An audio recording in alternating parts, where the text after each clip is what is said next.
आज मनुष्य का मन और उसकी बुद्धि विकारों में फंसती जा रही है।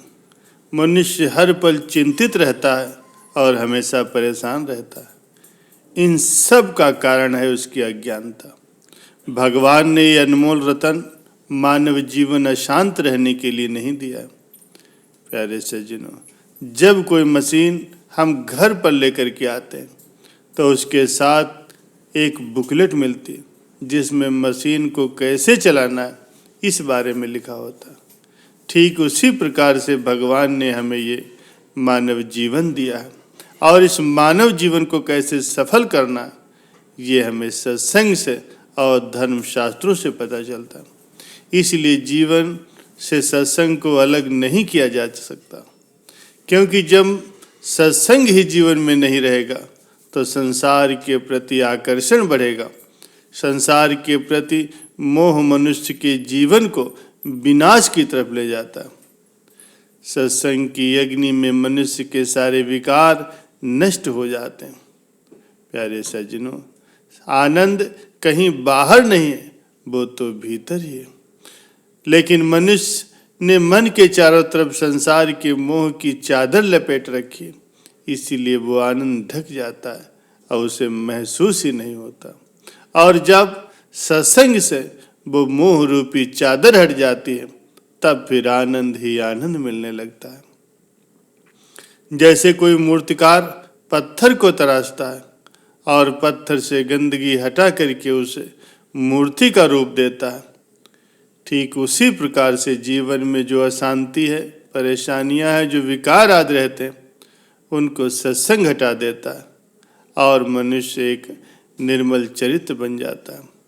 इसीलिए कहा गया है कि एक घड़ी आधी घड़ी आधी से पुनियाद, तुलसी संगत साधु की हरे कोटि अपराध।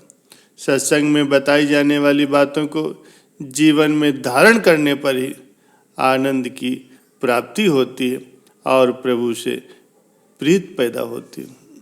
प्यारे सज्जनों, एक बार एक मजदूर था। वह मजदूर तो था ही, साथ ही साथ किसी संत महात्मा का प्यारा भी था, सत्संग का प्रेमी था। उसने शपथ खाई थी, मैं उसी का बोझ उठाऊंगा, उसी की मजदूरी करूंगा जो सत्संग सुने अथवा मुझे सुनाए। और प्रारंभ में ही ये शर्त वो रख देता था, जो कोई सहमत होता था वो उसी का काम करता था। एक बार कोई सेठ आया तो इस मजदूर ने उसका सामान उठाया और सेठ के साथ साथ चलने लगा। जल्दी जल्दी में वो शर्त की बात करना ही भूल गया। आधा रास्ता कट गया तो ये बात उसे याद आई। उसने सामान नीचे रख दिया और सेठ से बोला, सेठ जी, मेरा ये नियम है, मैं उसी का सामान उठाऊंगा जो या तो सत्संग सुने या सुनाए, अतः आप मुझे या तो सत्संग सुनाओ या फिर सुनो। सेठ जी को जल्दी थी, वो बोला, तुम ही सुनाओ। सत्संग के वेश में छुपे हुए संत की वाणी से एक कथा निकली। मार्ग तय होता गया। सेठ के घर पहुंचते ही सेठ ने उसे मजदूरी के पैसे दिए। मजदूर ने पूछा, क्यों सेठ जी, जो सत्संग मैंने सुनाया था क्या याद रहा? सेठ ने कहा, भाई हमने तो कुछ सुना ही नहीं, हमको तो जल्दी थी और आधे रास्ते में कोई दूसरा मजदूर ढूंढने में कहाँ जाता, इसीलिए मैंने तुम्हारी शर्त मान ली और ऐसे ही हाँ हाँ हूँ मैं करता आया।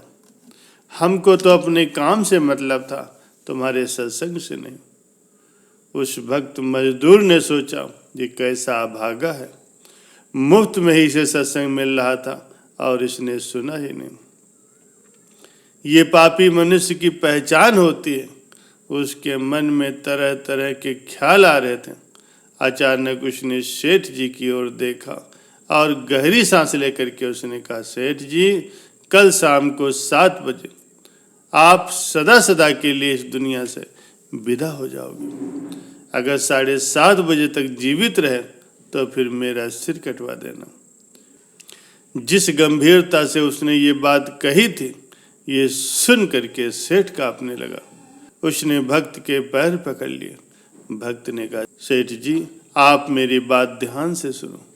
जब आप मरने के बाद यमपुरी में जाना, तब आपके पाप और पुण्य का लेखा जोखा होगा। सारा हिसाब किताब देखा जाएगा। आपके जीवन में पाप ज़्यादा और पुण्य कम है। आधे रास्ते में जो आपने सत्संग सुना है, थोड़ा बहुत उसका पुण्य भी आपको होगा। आपसे जब पूछा जाएगा कि कौन सा फल आपको पहले भोगना है, पाप का या पुण्य का, तो यमराज के आगे स्वीकार कर लेना कि मैं पाप का फल भोगने को तैयार हूँ, पर पुण्य का फल भोगना नहीं बल्कि देखना चाहता हूँ। पुण्य का फल भोगने की इच्छा मत रखना। मर करके सेठ जब यमपुरी में पहुंचा तो चित्रगुप्त ने उसका हिसाब किताब पेश किया। यमराज के पूछने पर सेठ ने कहा, मैं पुण्य का फल भोगना नहीं चाहता और पाप का फल भोगने से इनकार नहीं करता।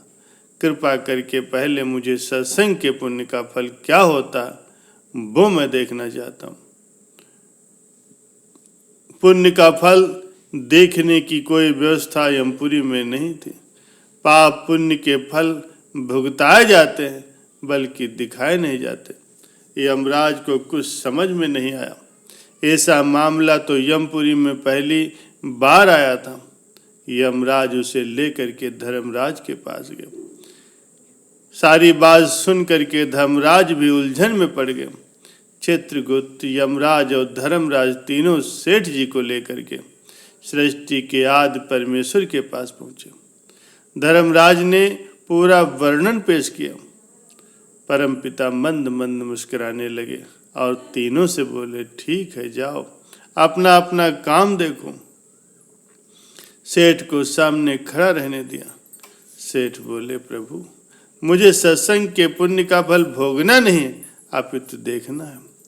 प्रभु बोले, चित्रगुप्त, यमराज और धर्मराज जैसे देव आदर सहित तुमको यहाँ लेकर के आए और तुम मुझे साक्षात देख रहे हो।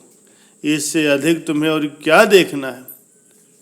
प्यारे सज्जनों, एक घड़ी आधी घड़ी आधी से आद तुलसी संगत साध की हरे कोटि अपराध। जो 4 कदम चल करके भी सत्संग में जाता है तो यमराज की ताकत नहीं कि उसे हाथ लगा सके।